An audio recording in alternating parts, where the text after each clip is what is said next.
Cette vidéo fait partie d'une série de 5 vidéos disponibles dans la playlist. On y montre des exercices résolus où on utilise la marche à suivre pour obtenir le croquis d'une fonction dont on nous donne l'expression analytique, et ce par le calcul du domaine et des asymptotes. Alors, la fonction analysée ici est la fonction numéro 11 de ta liste qui a comme expression 2x² moins 3x plus 1 divisé par x moins 2. Première chose à faire, calculer le domaine pour avoir les valeurs de x où se trouveront potentiellement les asymptotes verticales. La condition d'existence pour la fraction, c'est que le dénominateur doit être différent de 0, x moins 2 différent de 0, ça fait x différent de 2. Le domaine de f, c'est tous les réels sauf 2. 2 est donc le seul candidat à envisager pour les asymptotes verticales. On calcule la limite quand x tend vers 2 de la fonction, ça donne 3 sur 0. On sait que quand on a un nombre sur 0, d'office on peut conclure qu'il y a une asymptote verticale en x égale 2, et pour savoir comment on s'en rapproche, on doit faire le tableau de signes.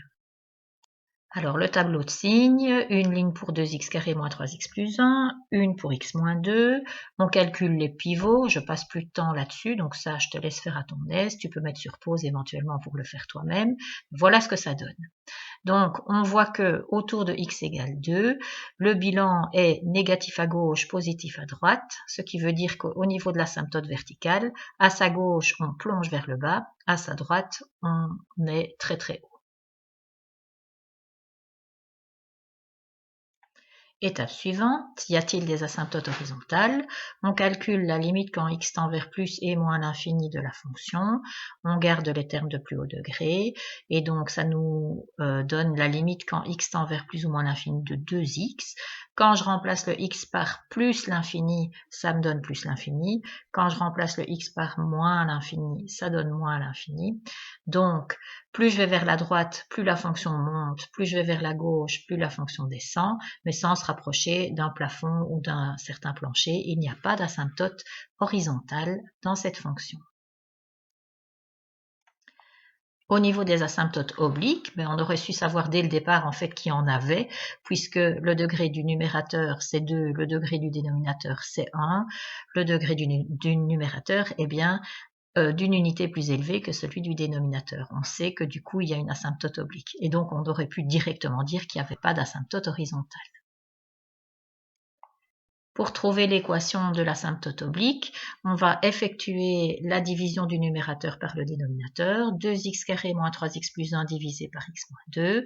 On fait la division euclidienne. De nouveau, tu peux mettre sur pause si tu veux avoir le temps de le faire toi-même, mais ça donne 2x plus 1. On peut donc en conclure que l'asymptote oblique a comme équation y égale 2x plus 1. Pour faciliter le dessin, on va ici en plus calculer les zéros de la fonction, c'est-à-dire l'endroit où la fonction passe par l'axe des x, là où elle s'annule. Donc, une fraction vaut 0 si le numérateur vaut 0. On doit résoudre 2x² moins 3x plus 1 égale 0. C'est une fonction du second degré. Je te laisse faire les calculs en utilisant ρ. Et donc, on obtient deux endroits où la fonction va croiser l'axe des x, en x qui vaut en demi et en x qui vaut 1. Il reste à faire le croquis, donc je place mes axes, je place mes deux asymptotes, la verticale et l'oblique. Pour dessiner une asymptote oblique, je te rappelle que tu prends juste l'équation, tu remplaces x par deux valeurs au choix, tu calcules le y qui va avec, tu places tes points et tu les relis pour obtenir la droite en question. Alors, une fois que mes deux asymptotes sont placées, je vais placer les deux zéros en moins 1/2 et en 1.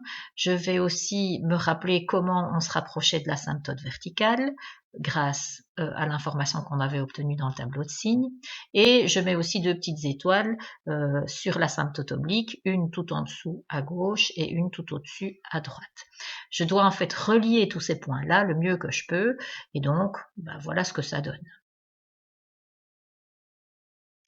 Alors ce graphe-ci a été obtenu avec GeoGebra et tu vois que ce qu'on avait obtenu à la main comme croquis est très semblable à ce que devrait vraiment être le graphe de cette fonction.